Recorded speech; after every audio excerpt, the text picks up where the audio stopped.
పెట్టి పెట్టి పెట్టి పెట్టి పెట్టి మైండ్ చెడిపోయినట్టుంది ఆయనకి, కేశవ్ గారికి. వెంకటేశ్వర స్వామి ఫోటో పట్టుకుని కింద బూట్లు వేసుకుంటే అపవిత్రం అనేది మీకు అనిపిస్తే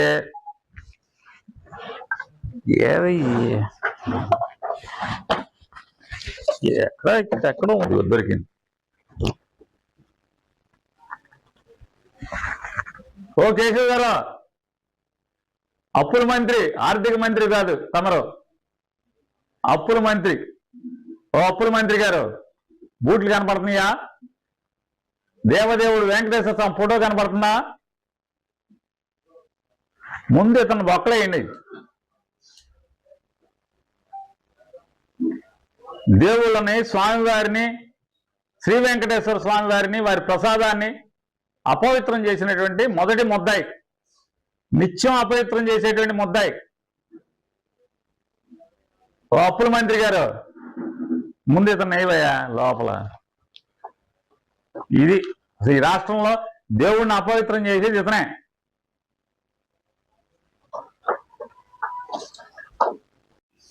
కొవ్వు కలిసిందని మీరే చెప్తారు, అది కొవ్వు కలిసిందని వాడేస్తారు మీరు. సిబిఐ ఛార్జ్ లో చెప్తుంది కదా ఇదంతా. సిబిఐ ఛార్జ్ లో ముద్దాయిలుగా పేర్కొన్నటువంటి ప్రీమియర్ యాగ్రో నారా చంద్రబాబు నాయుడు గారు 2014 నుంచి 19 దాకా 90% దేవుడికి అవసరమైన 90% నెయ్యిని సప్లై చేసిన 2014 టు 19 90% ప్రసాదానికి వాడినటువంటి నెయ్యిని సప్లై చేసిన premier agro CBI charge sheet లో ముద్దాయిగా ఉందా లేదా? మరి ఆ ప్రీమియర్ యాగ్రో ముద్దాయిగా ఉన్నటువంటి ఆ ప్రీమియర్ డైరీలో ఉన్నటువంటి ఆశీష్ గుప్తా, రేణు గుప్తా, సౌరవ్ అగర్వాల్ దాని ఓనర్లు కదా, వాళ్ళు హెరిటేజ్లో షేర్లు ఉన్నాయని అంటున్నారు కదా, వాళ్ళకి హెరిటేజ్లో వాటాలు ఉన్నాయి అంటున్నారు కదా. మరి ప్రీమియర్ 90% ప్రీమియర్ యాగ్రో ఆవునై మీరు కొంటారు 14-19లో. ఇవాళేమో వాళ్ళు సప్లై చేసిన ఆవునై మంచిది కాదు అని చెప్పిన సిబిఐ ఛార్జ్ షీట్ లో చెప్తుంది. అది కల్తీదని చెప్పని, దాంట్లో వెజిటబుల్ ఆయిల్ ఉందని చెప్పి ముద్దాయిలు అని చెప్పి చెప్తుంది. ఆ ముద్దాయిలుగా పేర్కొన్నటువంటి మీ టెన్యూర్లో మీరు ముఖ్యమంత్రిగా ఉండగా 90% వాళ్ళ దగ్గరే కొని, ఇవాళ వాళ్ళకేమో మీ దగ్గర వాటాలు ఉంటాయి వాళ్ళకి. ఇవాళ హెరిటేజ్కిను ఈ దేవుడి నెయ్యి సప్లైదారులకి సంబంధాలు లేవంటారు. ప్రతి సప్లైదారు మొత్తం చూస్తే అన్ని అక్రమ సంబంధాలే కదా, అందరూ వాటాదారులే కదా, ఏదో ఒక లింకు. వైష్ణవి డైరీ ఎవరిదయా? ఈ మన పొమిల్ జైను, విపిన్ జైను, ఏది ఉత్తరాఖండ్ బోలే బాబా వాటాదారులైనటువంటి దాంట్లో ఓనర్లైనటువంటి వాళ్ళు వైష్ణవి డైరీని ఎవడు కొన్నాడు? ఈ పొమిల్ జైను, విపిన్ జైను కొన్నారు. పొమిల్ జైను, విపిన్ జైను కొని ముందెవరున్నారు? వల్లభనేని కృష్ణప్రసాద్ అని చెప్తున్నారు. ఈ వల్లభనేని కృష్ణప్రసాద్ ఎవడు? హెరిటేజ్ కి సప్లయర్, మేజర్ సప్లయర్ అని చెప్తున్నారు, ట్రాన్స్పోర్ట్ కాంట్రాక్టర్ అని చెప్తున్నారు. మన గురుగారు అని చెప్తున్నారు. చూడండి అసలు ఎంత అక్రమ సంబంధాలు, ఎక్కడ చూసినా లింకులు, ఎక్కడ చూసినా ఈ నెయ్యోడికి ఆ నెయ్యోడు, ఈనాడు భోలే బాబా దగ్గర నుంచి ప్రీమియర్ దగ్గర నుంచి అందరికీ హెరిటేజ్లో లింకులు. అయితే వాటాదారులు లేదా దాంతో వ్యాపారం చేసేవాడు ఎవడొకడు.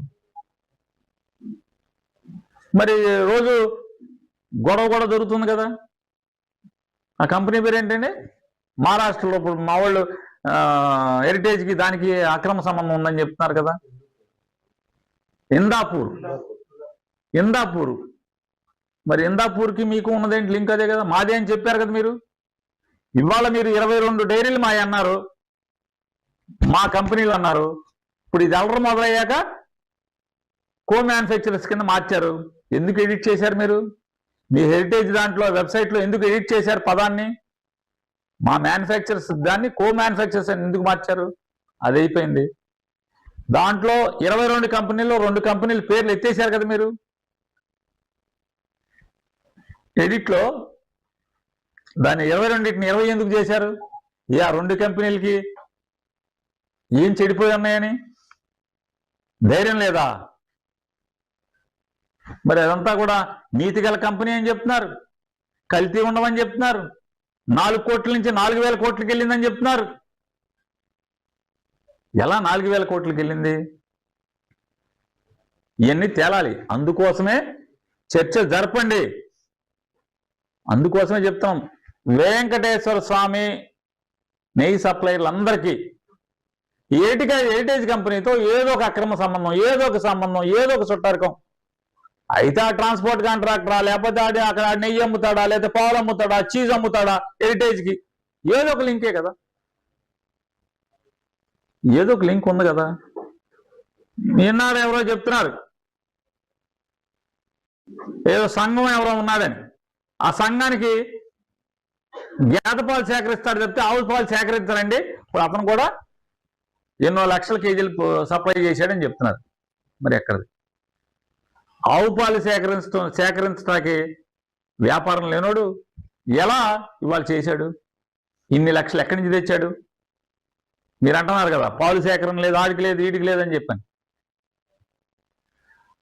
కాబట్టి మీకు చేతనైతే ఊరికే ఎన్ని సూక్తి ముక్తావళి కబుర్లు ఎన్ని చెప్పకుండా మీరు నిజాయితీ పరులైతే కౌన్సిల్లో చర్చించండి. హెరిటేజ్కి, ఇందాపూర్కి, అలాగే దేవదేవుడు వెంకటేశ్వర స్వామికి నెయ్యి సప్లైదారులందరికీ హెరిటేజ్తో ఏం లింకులు ఉన్నాయా లేవా, వీళ్ళ మూలాలు ఎక్కడ, ఎలా వీళ్ళు కాంట్రాక్టర్లుగా వచ్చేస్తున్నారు, వస్తున్నారు. ముందు ఒక నెలలో అదే ఒక రేటుకి ఇచ్చినాడు, 2 నెలలకో 3 నెలలకో ఆడు మళ్ళీ నేను ఆ రేటుకి ఏమైనా ఎక్కువ రేటుకి ఇస్తానంటాడు. మళ్ళీ 6వ నెలలో 7వ నెలలో ఆడే మళ్ళీ L1 అవుతాడు, తక్కువ రేటుకి ఇస్తానంటాడు. ఎందుకు ఈ మ్యాచ్ ఫిక్సింగ్లన్నీ? సిబిఐతో ఎంక్వైరీ చేయించాలి కదా. చేయిద్దామా? రాస్తారా? రాసే సాహసం మీ దగ్గర ఉందా? ఇవ్వండి సిబిఐకి. తిరుపతి వెంకటేశ్వర స్వామికి నెయ్యి సప్లైదారులందరికీ ఆ జరుగుతున్న టెండర్లలో కానీ, లేదా నెయ్యి సప్లైదారులందరికీ ఈ చంద్రబాబు నాయుడు గారి వ్యాపారానికి, వాళ్ళ కుటుంబ వ్యాపారం ఏదో చెప్పాడు, పొట్టపూటి కోసం ఏదో చెప్తున్నాడు ఆయన. ఆ కంపెనీ అంట వాళ్ళ కుటుంబ సభ్యులు, కుటుంబ వ్యాపారం భోజనానికంట. అంత పెద్ద భోజనం చేస్తారా మీరు? ధైర్యం ఉంటే మీరు వెంకటేశ్వర స్వామి సప్లైదారులందరికీ, వాళ్ళు సప్లై చేసే వాళ్ళందరూ ఆ టెండర్ల విధానం మీద, టెండర్లు జరిగే తీరు మీద చేయండి.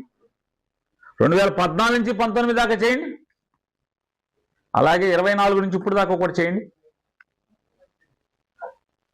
ఇవాళ మార్కెట్లో కేఎంఎఫ్ కానీ ఇంకా మిగతా రేట్లకు కానీ మీరు 658 రూపాయలకి దేవుణ్ణి కొంటున్నారు.